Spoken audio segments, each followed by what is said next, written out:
Fala também sobre o Corinthians, com uma revelação importante de Hugo Souza. Tem novidades importantes também para Corinthians e São Paulo, de olho em um ex-jogador do Vasco. E fala também sobre o primeiro reforço confirmado pelo Corinthians para 2025, as últimas do mercado, bastidores, finanças e muito mais. Fala aí pessoal, sou Jorge Nicola, bem-vindos a mais um vídeo do canal, sempre bom ter vocês por aqui. Sem perder tempo, só pedir para deixar like, se inscrever no canal e ativar as notificações. Bora direto para o giro de notícias e a primeira informação diz respeito a Memphis Depay.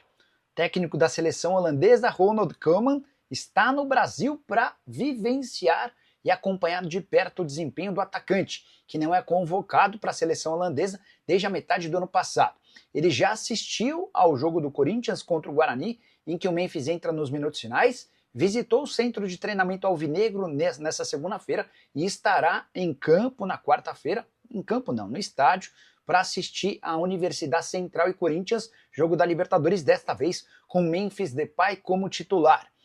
Bora falar agora sobre as datas, horários e locais das quartas de final do Campeonato Paulista. Rolou nessa segunda-feira uma reunião na federação para definição desses confrontos.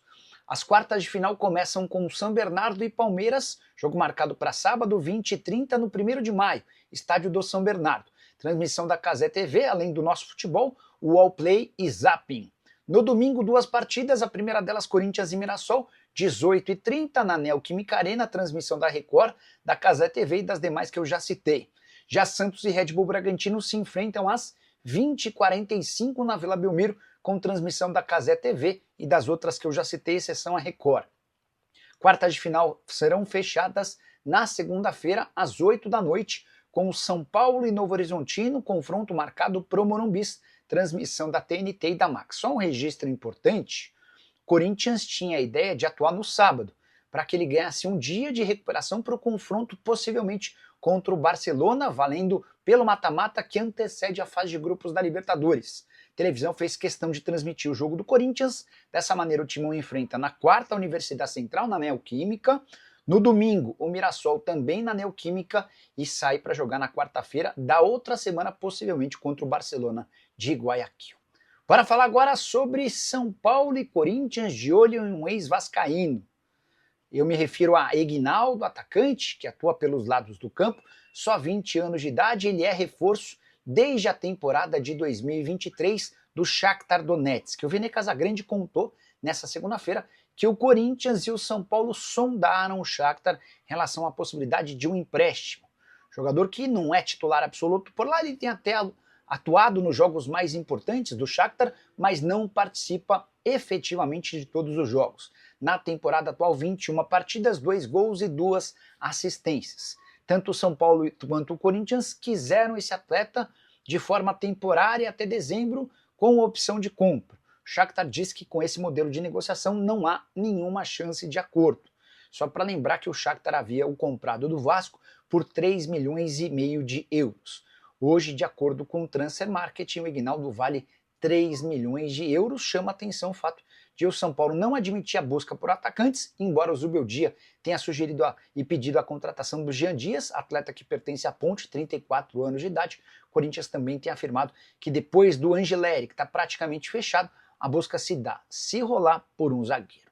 Bora mudar de assunto e falar sobre o Corinthians, que enfim fechou o seu primeiro reforço para 2025. O Timão era o único clube da Série A ainda sem contratações nessa temporada. O acerto, o reforço é Fabrício Angeleri, argentino de 30 anos de idade, que acaba de rescindir seu contrato com o Getafe e chega como lateral livre para defender o Timão. O Angeleri até tinha outras propostas da Major League Soccer dos Estados Unidos, mas acabou sendo convencido pelo Ramon Dias e seu filho Emiliano Dias. A dupla que comanda o Corinthians teve um papel importante nessa negociação. O Timão vai pagar cerca de R$800 mil por mês entre salários, direitos de imagem e luvas, por um contrato que terá duração de pelo menos 2 temporadas. O Angeleri é aguardado nos próximos dias, precisa ser registrado até sexta-feira. Afinal de contas, a janela de transferência para atletas que vêm do exterior se encerra agora e só reabre na metade do ano. Só para completar em relação ao Corinthians, Timão que ao empatar com o Guarani garantiu a melhor campanha entre todos os times da primeira fase e dessa maneira assegurou também vaga na Copa do Brasil do ano que vem. Só para lembrar que o Paulistão dá 5 vagas a times paulistas, tá? Os semifinalistas, além do quinto time, além do time com a melhor campanha entre os não semifinalistas. Ainda que o Corinthians seja eliminado pelo Mirassol, ninguém terá melhor campanha do que o Timão entre aqueles que não foram para as semifinais.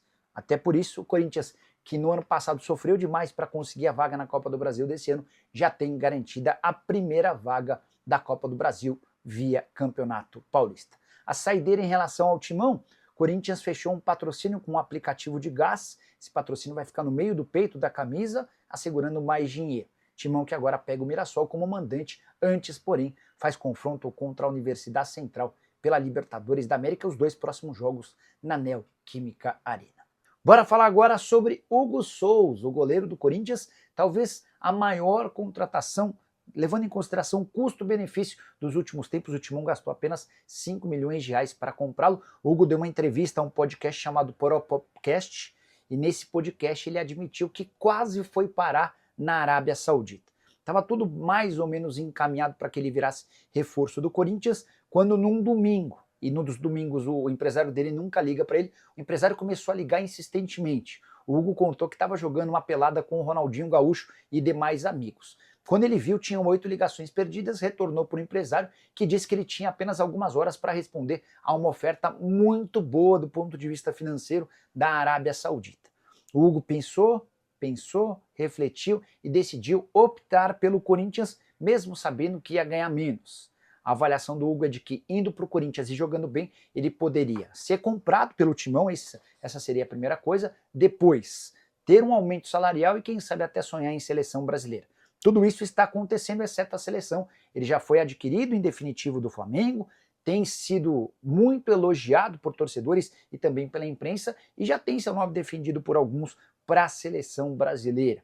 A proposta da Arábia Saudita foi recusada e ele acabou ficando. Outra curiosidade sobre essa entrevista, no bate-papo, o Hugo afirmou que existia a possibilidade de...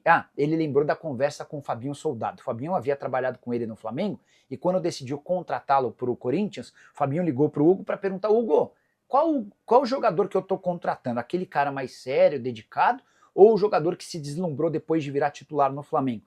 E o Hugo respondeu que o Corinthians estaria comprando a melhor versão do Hugo, que era para ele ficar tranquilo que a coisa funcionaria, e tem sido assim.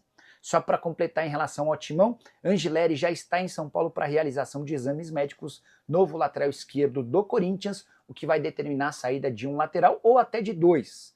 Até porque Matheus Bidu tem contrato até o fim do ano, o Hugo nunca conseguiu ser unanimidade e ainda tem uma quarta opção, no caso o Palácios, que vive contundido. Pedro Raul fechado com o Ceará, clubes irão dividir salários em quase 50%. É basicamente isso. O Pedro Raul ganha 700 mil por mês, ele vai ter 400 mil pagos pelo Ceará, que é o teto do Ceará, e o restante pago pelo Corinthians, tá? Também surgiu uma outra possibilidade de o Charles, que já foi do Ceará, também ser emprestado. Ramon errou de colocar aquele catado no primeiro tempo. O Roque deve estar se referindo ao time reserva que foi utilizado pelo Corinthians no empate em 2-2 com o Guarani. O Corinthians até sai na frente, toma a virada e depois consegue o segundo gol, os 2 gols anotados por Romero. Família, ficamos aqui com o nosso giro de notícias do maior clube do Brasil, claro que nós falamos do Corinthians. Se você ficou no vídeo até agora, não esqueça de deixar aqui o seu like, a sua opinião é super importante pra gente. Então, se você gostou, deixa aqui a sua opinião, se inscreve no canal, ativa o sininho de notificação. Um grande abraço no seu coraçãozinho, até o próximo vídeo, vamos pra cima.